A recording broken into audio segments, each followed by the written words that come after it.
ওরে মানুষ ভালো করে বোঝ, বিবেকটা জাগ্রত কর, লোভটাকে কমা, বেশি বেশি লোভ আছে কমা,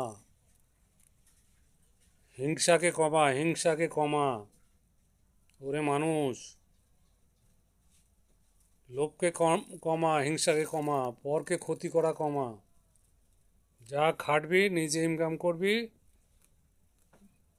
নিজে ব্যবহার কর, অপরকে নয়, অপরের জিনিস নয়। ভালো করে বোঝ মানুষ। আর সৎভাবে থাকার চেষ্টা কর। বাঁচতে হলে কে বাঁচাবে? যার যার বাঁচন তার তার হাতে। একটা কথা যদি অহংকারজনক, মানুষকে ব্যথা দিয়ে কথা বলবে, সেই ব্যথা নিজের ঘুরে আসবে। সেটা জটিল বা কঠিন রোগ নিয়ে শরীরের মধ্যে প্রবেশ করবে। মানুষ বুঝতে শিখ, সৎ পথে জীবনযাপন কর। আর এই মিথ্যে অভিনয়, ঢং এগুলো ছাড়। বহু বছর, হাজার হাজার বছর আগে মানুষ বলে গেছে, মানুষ তোরা সৎভাবে জীবন যাপন কর, সত্য কথা বল, মানুষ হয়ে মানুষকে দেখ।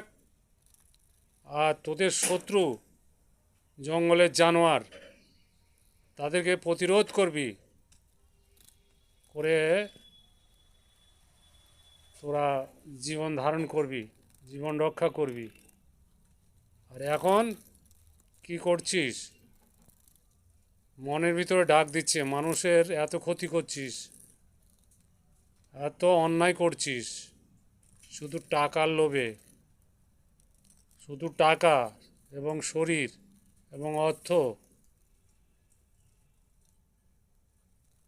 এবং জমি, এর লোভে, যেগুলো কোনো সময় নিজের হয় না, তার লোভে নষ্ট হয়ে যাচ্ছিস,